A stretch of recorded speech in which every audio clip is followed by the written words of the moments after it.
नमस्कार, स्वागत है आपका जी बिजनेस में। मैं हूं दीपक डोभाल और आप देख रहे हैं आपकी खबर आपका फायदा। महंगाई, महंगे कर्ज और मंदी की आशंका ने रियल्टी सेक्टर पर सीधा असर डाला है और इसके चलते घरों की बिक्री में गिरावट दिख रही है। बिल्डर्स के पास इन्वेंट्री तो है लेकिन खरीदार नहीं है। आज हम जानने की कोशिश करेंगे कि एक आम घर खरीदार को क्या क्या करना चाहिए। जिन बिल्डर्स ने पिछले दिनों मांग में इजाफा देकर दाम बढ़ाए थे, क्या वो अब कीमतें कुछ कम करेंगे? कर्ज महंगा है, दरों में फिलहाल कटौती की कोई गुंजाइश दिख नहीं रही। ऐसे में एक घर खरीदार की स्ट्रैटेजी क्या होनी चाहिए, इस पर भी करेंगे चर्चा। लेकिन पहले ये रिपोर्ट।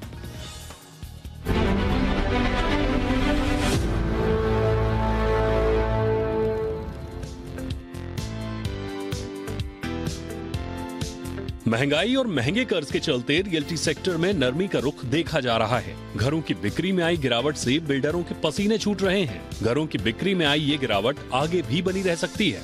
बिल्डर्स की इन्वेंट्री तैयार है लेकिन घर खरीदार ही नहीं मिल रहे। जबकि उम्मीद थी कि पोस्ट कोरोना के बाद तेजी से पटरी पर लौटी इकोनॉमी के बाद रियल्टी सेक्टर में भी तेजी देखने को मिलेगी। हालांकि कोरोना के बाद घरों की बिक्री ने तेजी भी पकड़ी थी। इसे देखते हुए बिल्डर्स ने घरों के दाम बढ़ा दिए थे। फिलहाल कमरतोड़ महंगाई और महंगे होम लोन ने घर खरीदारों के हौसले को तोड़ दिया है। ऊपर से घरों की कीमतों का एक्चुअल प्राइस से ज्यादा होना भी इस सेक्टर में आई नरमी की वजह है।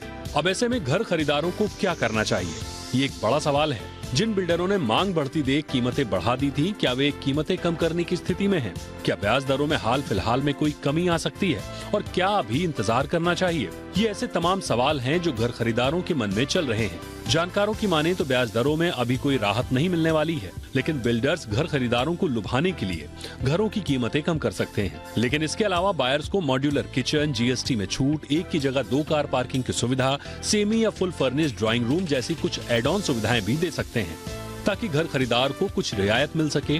ऐसे में घर खरीदने का ये सही मौका साबित हो सकता है। हालात ये हो चुके हैं कि ओबरॉय रियल्टी की सेल्स वैल्यू तिमाही आधार पर 45% तक गिर चुकी है। वहीं सालाना आधार पर इसमें 67.5% की गिरावट आई है। रियल एस्टेट में धीमी मांग के चलते मैक्रोटेक डेवलपर्स की प्री सेल्स में 3.5% की गिरावट आई है, जबकि अजमेरा रियल्टी की सेल्स वैल्यू 23% और वॉल्यूम में 20.5% की कमी आई है। कोलते पाटिल की प्राइस रियलाइजेशन में 4% की गिरावट दर्ज हुई है। जानकारों की माने तो अगले करीब 6 महीने तक घरों की डिमांड नरमी रह सकती है। लोग महंगाई के काबू में आने और कर्ज के सस्ते होने का इंतजार कर रहे हैं। घरों की बिक्री में आई गिरावट की वजहों की बात करें तो बढ़ती महंगाई को काबू में करने के लिए आरबीआई ने पिछले साल मई से लेकर अब तक रेपो रेट में 0.25% की बढ़ोतरी की है। इससे होम लोन मई से लेकर अब तक करीब 35% तक महंगा हो चुका है। वहीं दुनिया भर में मंदी की आशंका के चलते लोगों में नौकरी जाने का डर है, तो कुछ कारोबार पर पड़ने वाले असर की आशंका के चलते नया निवेश करने से डर रहे हैं, क्योंकि हाल के दिनों में कई बड़ी कंपनियों ने नौकरियों में कटौती की है। जाहिर है इससे घर खरीदने की योजना बना रहे लोगों के सेंटिमेंट्स पर असर पड़ा है। ब्यूरो रिपोर्ट, जी मीडिया। बहुत खास मेहमान इस वक्त हमारे साथ जुड़ चुके हैं। सबसे पहले परिचय आज के मेहमानों का आपके साथ करा दें। हमारे साथ जुड़ रहे हैं गुलाम जिया साहब, एग्जीक्यूटिव डायरेक्टर हैं नाइट फ्रैंक इंडिया के। गुलाम साहब, बहुत बहुत स्वागत है आपका हमारे शो पर।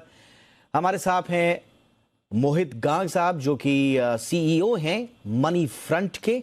मोहित जी, बहुत बहुत स्वागत है आपका भी हमारे शो पर। कुछ और मेहमान भी हमारे साथ जुड़ेंगे, लेकिन फिलहाल गुलाम जिया साहब, आपसे चर्चा की शुरुआत करते हैं। और बड़ा विचित्र लग रहा है, अभी ज़्यादा दिन नहीं बीते जब हम लोग पेंट अप डिमांड अच्छी है और एक पॉजिटिविटी की बात कर रहे थे, एक हेल्दी एनवायरनमेंट की बात कर रहे थे, और अब हम देख रहे हैं कंपनीज जो हैं थोड़ा सा चिंतित भी हैं। ओबरॉय रियल्टी ने तो अपनी बुकिंग्स का जो आंकड़ा दिया है वो आधा रह गया। क्या वजह है सर? क्या हमें पूरा नज़रिया जो पिछली बार हम डिस्कस कर रहे थे उसको पूरा चेंज करना पड़ेगा? मेरा ख्याल है ये थोड़ा और वक्त रुक जाएं तो हमारे लिए बेहतर होगा, क्योंकि जो नंबर्स हैं वो आज भी हम भी इससे काफ़ी कंफ्यूज हो रहे हैं। क्योंकि आप जिस ओबरॉय रियल्टी की बात कर रहे हैं उन्हीं का जो मैं क्वार्टरली इंप्रूवमेंट देख रहा हूँ वो 37% दिसंबर क्वार्टर में पिछले क्वार्टर की बनिस्बत दिखाई दे रहा है। तो एक तरफ वैल्यूज और दूसरी तरफ वॉल्यूम्स, इन दोनों को अगर आप इकट्ठा करके देखें तो कहीं राहत और कहीं तंगी दिखाई ज़रूर दे रही है। लेकिन हमारा ख्याल है कि ओवरऑल जो होम लोन, जो एचएफसीज हैं, जो होम लोन देती हैं बैंक्स और कंपनियां, उनके परफॉर्मेंस में भी पिछले 6 महीनों में महीने दर महीने बढ़ोतरी देखी गई है, कम से कम 6-7% हर महीना बढ़ रहा है। तो कहने का मतलब ये है कि इवन इतने जो होम लोन रेट बढ़े हैं उसके बावजूद भी अभी तक इतनी ज़्यादा चिंतित सिचुएशन नहीं बनी है। चंद एक जगहों पर जाहिर सी बात है नेगेटिव रिजल्ट दिख रहे हैं, लेकिन एटलीस्ट हमारा ये मानना है कि थोड़ा और रुक जाएं, शायद अगले चंद महीनों में परिस्थिति क्लियरली सामने आएगी। नेगेटिविटी तो इस समय लेना थोड़ा सा दुरुस्त नहीं होगा, है तो तकलीफें दिख रही हैं, लेकिन आगे चल के मुझे लगता है कि इतनी ज़्यादा तकलीफें नहीं होंगी जितनी अब दिखाई पड़ रही हैं। Okay sir, okay. Mohit ji के पास चलते हैं। मोहित जी, सबसे बड़ा कारण जो गिनाया जा रहा है वो स्वाभाविक रूप से उसमें जो सॉफ्टनिंग इन डिमांड दिख रही है, उसमें सबसे बड़ा कारण तो हाई इंटरेस्ट रेट का ही है। होम लोन की ही अगर हम बात करें तो मेरा ख्याल है कि बीते साल 6.5% के आसपास से अब 9% के आसपास आ गया है। और दिक्कत यह है कि होम लोन तो बढ़ा ही बढ़ा है, साथ में जो रेजिडेंशियल प्राइसेस हैं वो भी बढ़ गए हैं, 7 से 10% के आसपास ऑन एन एवरेज बताया जा रहा है। और कुछ तो कहा जा रहा है कि अगर ऑन ग्राउंड प्राइसेस कुछ इलाकों में देखा जाए तो डबल डिजिट में जा चुकी है ग्रोथ कई इलाकों में। तो स्थिति घर खरीदने की क्या आप पा रहे हैं और एक आम ग्राहक को क्या करना चाहिए? जी दीपक, तो देखिए, कोविड के बाद में एक जो पेंट अप डिमांड थी, जिसका कि हम सबने नतीजा देखा, वो एक बार बहुत पूरी तरह से उभर कर बाहर आई और घरों की सेल्स में, इनफैक्ट जो 2022 का साल है कैलेंडर ईयर, वो घरों की नए यूनिट्स जो आए हैं बाजार में और जो घरों की सेल्स हुई है नए यूनिट्स की, उन दोनों में पिछले एक दशक का रिकॉर्ड स्तर रहा है। तो सबसे हाईएस्ट सेल्स और सबसे हाईएस्ट न्यू यूनिट्स पिछले साल हमने देखे। और उसी के साथ पिछले साल एक अच्छी चीज ये हुई दीपक, जो कि मार्केट ये दबा हुआ था रियल एस्टेट का, वो 6 साल के बाद यहाँ पर हमने प्राइसेस को बढ़ते हुए देखा सेकंड हाफ में 2022 के। तो इस सब के चलते एक छोटी सी डिमांड जो उभर कर आई थी कोरोना के बाद से, हुआ ये कि बढ़ते हुए ब्याज की दरों ने और बढ़ते हुए इन्फ्लेशन ने, महंगाई ने उसको कुछ हद तक चोट पहुंचाई है पिछले एक क्वार्टर में, अगर मैं कहूं तो। हालांकि जैसे कि गुलाम साहब ने कहा, अभी तक पूरी तरह से उभर कर ये सामने नहीं आया है, बट मुझे लगता है कि जिस तरह से ब्याज की दरें बढ़ रही है, एक जो होम लोन आपको करीब 6.7% में अवेलेबल होता था आज से 1 साल पहले, वो आज कुछ 8.5 से 9% के बीच में मिल रहा है। तो यहाँ पर आपकी EMIs बढ़ चुकी हैं, आपका मंथली आउटगो बढ़ चुका है और साथ ही में महंगाई दूसरी तरफ भी बहुत बढ़ गई है, तो घर के जो दूसरे खर्चे हैं वो भी बढ़ गए हैं। तो इन सब के चलते, और घरों की कीमतें भी बढ़ गई हैं, तो अगर आप सबको मिलाकर देखें तो ये पूरा कंकॉक्शन है कि आपको एक स्लो डाउन दिखेगा आने वाले 6 महीने से साल भर के अंदर में, बिकॉज इंटरेस्ट रेट और ब्याज की दरें जिस तरह से बढ़ रही हैं ग्लोबली, अभी भी हम एक्सपेक्ट करते हैं कि यूएस में रेट्स और ऊपर जाएंगे और भारत में भी शायद रेट्स और ऊपर जाएंगे। तो उसके चलते ये यहाँ पर रुकने वाली नहीं है।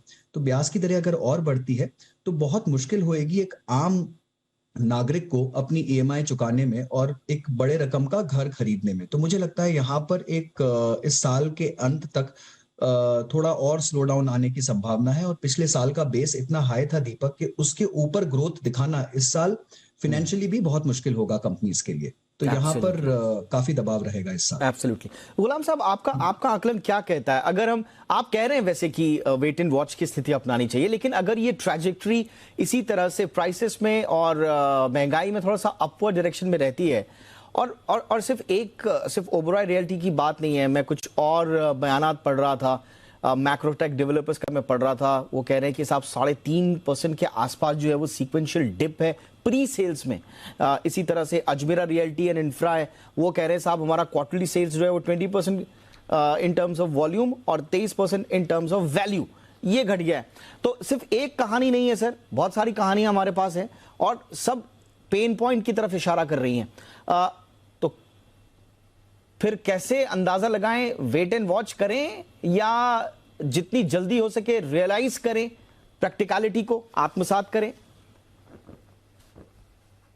देखिए, सबसे पहले तो मैं ये भी समझाना चाहूँगा कि ये जो हम साल दर साल या क्वार्टर दर क्वार्टर जो हम रिजल्ट्स देखते हैं, इनको पूरी तरह से समझना भी बहुत आवश्यक है। जैसे अगर आप ओबेरॉय की बात करें तो, और मैं दूसरी भी सिचुएशंस को समझाने की कोशिश करूंगा, अगर आप ओबेरॉय की बात कर रहे हैं तो पिछले साल इन्होंने साउथ मुंबई में बहुत हाई एंड अपार्टमेंट बेचे हैं। इस साल लास्ट क्वार्टर में इनके मिड टू लो एंड थाना में और बोरीवली में, गोरेगांव में इनके मकानात ज़्यादा बिके हैं। तो नंबर ज़्यादा हैं, वैल्यूज़ कम है। इसी तरह अगर आप दूसरे भी देखें, मैक्रोटेक का 3% रिडक्शन बहुत हद तक मुमकिन है कि साउथ मुंबई के इनके अपार्टमेंट्स कम बिके होंगे और डुम्बिवली के ज़्यादा बिके होंगे। तो ये सारी चीज़ें पूरी तरह समझने के बाद ही हम इस बात का ये कंक्लूजन या नतीजा अखज़ कर सकते हैं कि हालात किस कदर गंभीर हैं। मैं नहीं कहता कि हालात गंभीर नहीं हैं, लेकिन इतने ज़्यादा नहीं हैं कि उसके लिए अभी हमें बैठकर अटकलें लगानी पड़े। ये है कि जैसा हम देख रहे हैं कि भाव भी थोड़े बहुत ऊपर हुए, 7 से 10% भाव ऊपर गए हैं। लेकिन एक और चीज़ जो इंटरेस्टिंग हमने 10 साल पहले देखी थी कि जब हमने पिछले पीक्स देखी हैं, जब मकानों की ख़रीदारी में सबसे ज़्यादा नंबर हमने देखे थे, उन दिनों होम लोन इंटरेस्ट रेट 9.5% चल रहा था। तो ये दोनों चीज़ें भी आपस में कुछ ना कुछ मेल रखती हैं, राब्ता इनका बना रहता है।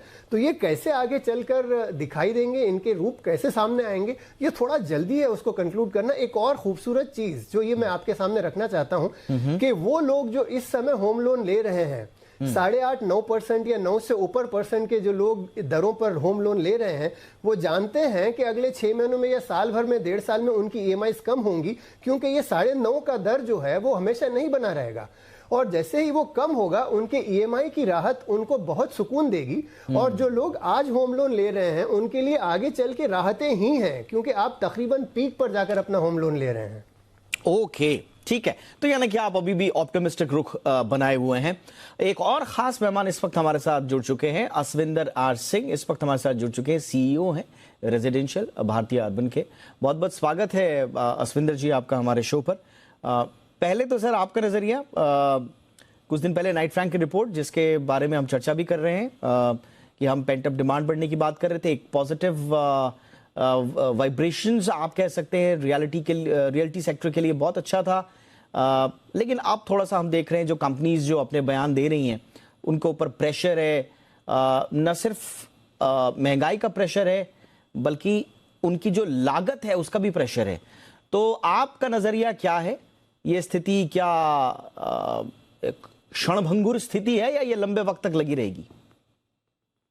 देखिए, थैंक यू अपने शो पे बुलाने के लिए, बहुत बहुत शुक्रिया। वेलकम। 2-3 चीजें हैं हमें देखनी पड़ेंगी कि जो पिछला दशक था उसके अंदर जो रियल एस्टेट सेल्स थी वो बहुत कम हुई थी, तो काफी पेंट अप डिमांड थी जो 21 और 22 के अंदर। 22 तो खैर सबसे बढ़िया साल रहा है रियल एस्टेट के लिए पिछले एक दशक के अंदर, बट 21 और 22 के अंदर फ्रेश डिमांड भी थी और काफी पेंट अप डिमांड थी, अगर आप मेरी बात समझ रहे हैं। अब क्या है कि 23 ऑनवर्ड्स डिमांड रहेगी, बट वो डिमांड उस तरह की नहीं होगी जो हमने 22 और 21 में देखी है। तो इसलिए लोगों को लगता है कि शायद वो स्लो डाउन आ रहा है।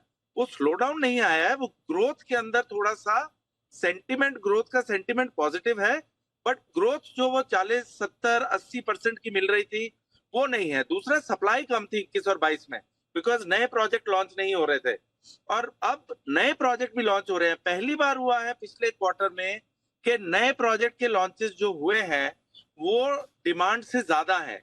नहीं तो पहले जो 21-22 में बिक रहा था वो पहले से लॉन्च हो चुका था 19 में, 20 में, 18 में, 17 में।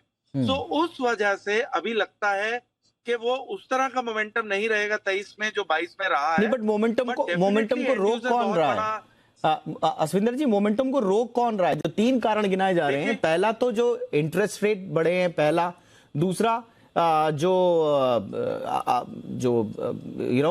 लागत बढ़ी है, और तीसरा जो घर खरीदार का सेंटीमेंट है। वो मोमेंटम रोक कौन रहा है? वो सबसे बड़ा विलन क्या लग रहा है? मोमेंटम, बहुत अच्छा क्वेश्चन है, बहुत अच्छा एनालिसिस है आपका। देखिए, मेरा मानना है कि होम लोन इंटरेस्ट रेट से फर्क नहीं पड़ता है रियल एस्टेट सेल्स को, बिकॉज रियल एस्टेट सेल्स में फर्क पड़ता है जो कस्टमर को डाउन पेमेंट देनी होती है। एक बार जब कस्टमर की डाउन पेमेंट तैयार हो जाती है तो वो घर ले लेते हैं, बिकॉज उन्हें पता है कि रियल एस्टेट 20 साल का लोन है, तो 2 साल ऊपर जाएंगे, फिर 2 साल कम होंगे, फिर 2 साल ऊपर जाएंगे, फिर कम होंगे, एवरेज आउट हो जाएगा और उनको EMI में कोई प्रॉब्लम नहीं आएगी। यस, क्या हुआ है कि जो अपग्रेड करने वाला सेगमेंट था वो थोड़ा सोच रहा है, बट जो फर्स्ट टाइम बायर है उसने अभी भी घर लेना है, तो उस तरह का मोमेंटम नहीं है। तो जिसने 19, 20, 18 में घर नहीं लिया था उसने 21 और 22 में ले लिया, तो उस हिसाब से मोमेंटम कम नहीं हुआ है। बट बिकॉज पहले के जो लोग थे जो घर नहीं खरीद रहे थे, जो सोच रहे थे, मिलेनियल जो सोच रहे थे कि जी हम किराए पे रहेंगे, शेयर्ड इकोनॉमी में रहेंगे, उन्होंने बोला कि नहीं अब कोविड के बाद अपना घर होना चाहिए, तो उन्होंने जल्दी से वो डिसीजन लिया और घर ले लिया।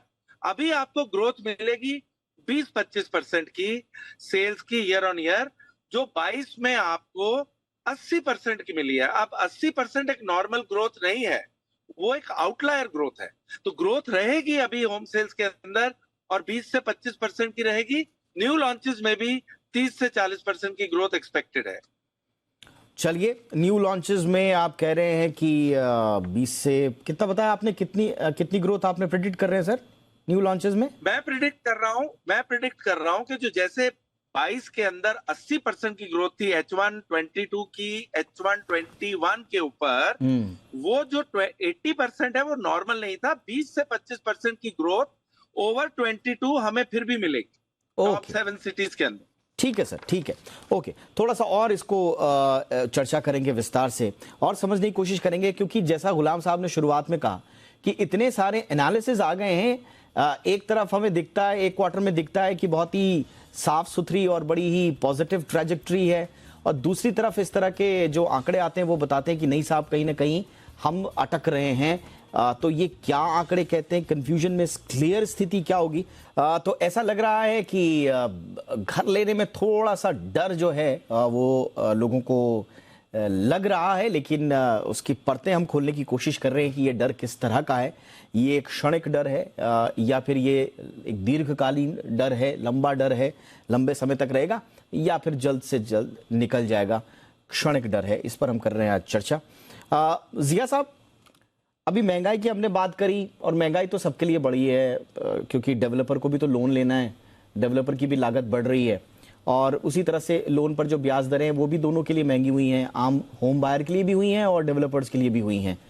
एक और जो विलन बताया जा रहा है वो मंदी की आशंका है, जो शायद डिस्करेज कर रहा है होम बायर को, क्योंकि मंदी की आशंका जब आती है तो एक कॉमन सेंटीमेंट ये है कि आप अपने बड़े खर्चे होल्ड कर देते हैं, और दूसरा एक और सेंटीमेंट होता है कि साहब या तो कंज्यूमर जो है वो खुद को तैयार करता है कि अगर गलती से अगर मंदी आ गई और उस पर असर हुआ तो वो थोड़ा सा अपना बचा कर रखे, और या फिर वो मौके का इंतजार कर रहा है कि यार थोड़ा रुक जाते हैं, मंदी आ ही रही है तो प्रेशर सब पर आएगा, दाम गिरेंगे, उस वक्त लेंगे। आपको इसमें क्या नजर आ रहा है? इस वक्त जो प्रबल जो सेंटिमेंट है कंज्यूमर का वो क्या है? कंज्यूमर सेंटिमेंट आज भी पॉजिटिव बना हुआ है, क्योंकि जैसा मैंने थोड़ी देर पहले बताया, उसका डायरेक्ट रिफ्लेक्शन होम लोन कंपनियों की जो परफॉर्मेंस है उस पर भी दिख रहा है। चाहे वो बैंक्स हों या HFCs हों, NBFCs हों, उनका overall home loan improvement, home loan taker numbers भी बढ़ते चले जा रहे हैं, which is a direct reflection, जो रिफ्लेक्शन को दर्शाता है हमारे कंज्यूमर्स के कि ये अब भी घर खरीदने में इतना संकोच नहीं कर रहे हैं, इतना सोच विचार अब भी नहीं कर रहे हैं, क्योंकि नंबर बढ़ते चले जा रहे हैं।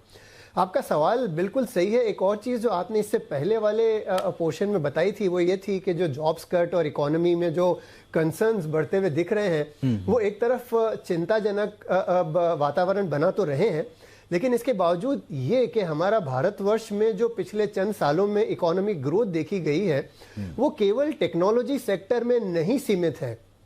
इसकी जो ग्रोथ हुई है, और चूंकि जो ग्रोथ है वही अल्टीमेटली होम बायर्स को ले आती है मार्केट में, तो ये जो ग्रोथ है ये IT सेक्टर बमुश्किल अब 35 to 40% रह गया है। अगर हम न्यू जॉब्स की भी बात करें तो जो दूसरे सेक्टर्स में जॉब बढ़ रही हैं वो इतनी ज़्यादा हैं, जो कन्वेंशनल सेक्टर्स हैं इकोनॉमी के, उनमें बहुत जॉब क्रिएशन है, वेल्थ क्रिएशन है, and as a large economy India आज 6.5% के दर पर बढ़ता हुआ दिख रहा है, ग्रोथ होती हुई दिख रही है। इसके कारण हर जगह जॉब्स क्रिएशन हो रहे हैं, वेल्थ क्रिएशन हो रही है। IT एक वाहिद सेक्टर है, टेक्नोलॉजी, चूंकि आप रोज कोई ना कोई नई कंपनी का नाम ले रहे हैं, कहीं अमेजॉन, कहीं गूगल, कहीं माइक्रोसॉफ्ट वगैरह, वहां पर जॉब की कटौती जो है वो दिख रही है, वो होगी।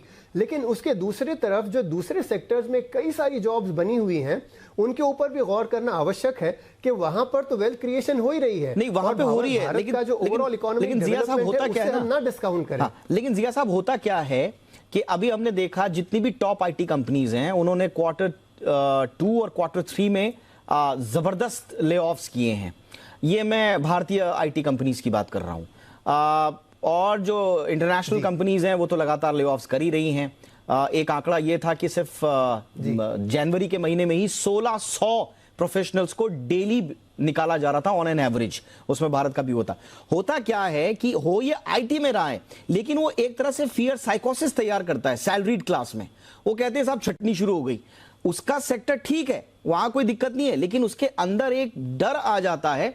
मोहित जी, क्या ये बात सही है? ये जो साइकोसिस आती है इसके बाद थोड़ा सा गवर्नमेंट को, क्या आपको लगता है कि जो इंटरेस्ट रेट साइकिल है उसको रिवर्स कर देना चाहिए? अभी आप लगातार बढ़ा रहे हैं, अब थोड़ा सा रुक जाइए। एक फियर साइकोसिस अगर पैदा हो गया है तो रिवर्स कर देंगे तो शायद कहीं राहत मिले, एक ब्रीदिंग स्पेस मिले कंज्यूमर को भी और इंडस्ट्री को भी।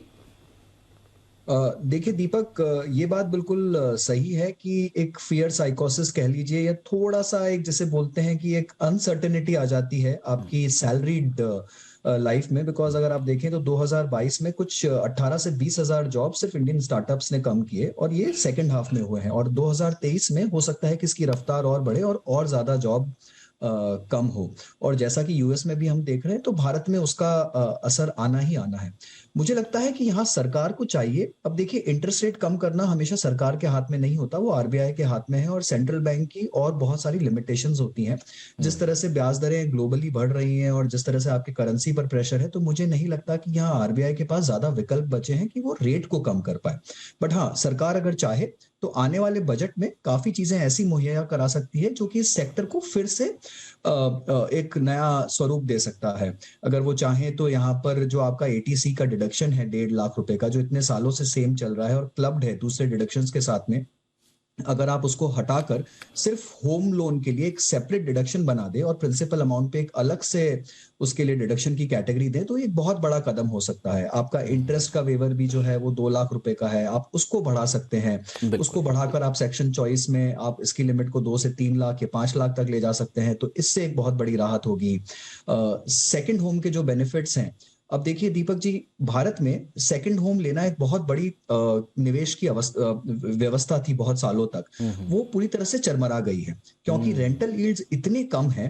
मुंबई में तो कुछ 1.5% के आसपास, 1.5 से 2% के आसपास रेंटल यील्ड, और पूरे भारत में भी 2.5-3% से ज्यादा आपको रेंटल यील्ड नहीं दिखता है। तो यहाँ पर अगर आप सेकंड होम के लिए कुछ इंटरेस्ट एग्जेम्पशंस दें या फिर उन्हें 2-3-5 लाख की छूट दें आप टैक्स में, चाहे वो प्रिंसिपल अमाउंट पर हो या फिर वो ब्याज पर हो, तो उससे सेकंड होम लेने के लिए बहुत मदद मिलेगी और उसको आप फिर वापस रेंट आउट करके, मुझे लगता है आपने बहुत अच्छे तरीके से आपने जो है, जो जहां पर पेन पॉइंट है उसको एक होप में कन्वर्ट किया है। होप मैं इसलिए कह रहा हूं क्योंकि बजट आ रहा है और ये सारे उपाय सरकार के पास हैं।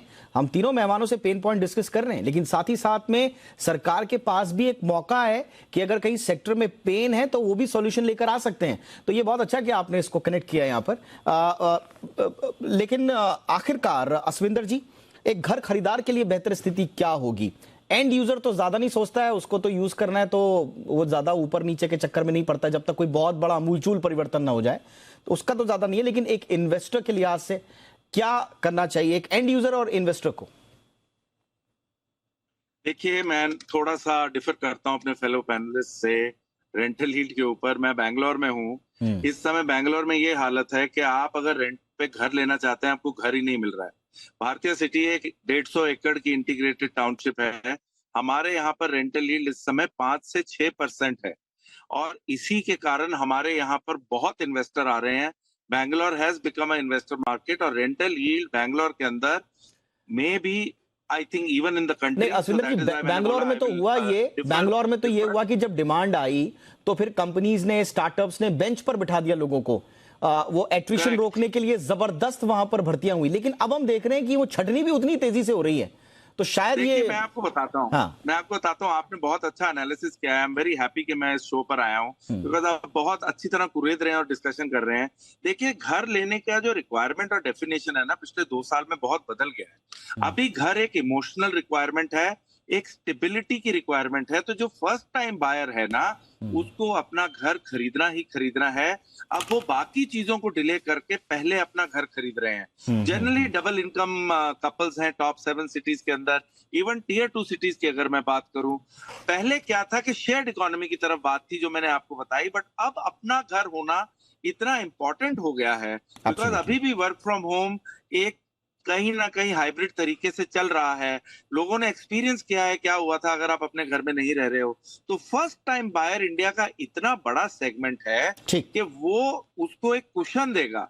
दूसरी बात मैं आपको ये बताना चाहता हूं कि जी। इंडियन इकोनॉमी के अंदर बिकॉज हमने टाइम पर रेट ऑफ इंटरेस्ट बढ़ाए, इसीलिए हमने इन्फ्लेशन को भी मैनेज करके रखा है। ठीक। थोड़ा सा हमने करंट अकाउंट डेफिसिट को भी इतना ज्यादा नहीं खराब होने दिया।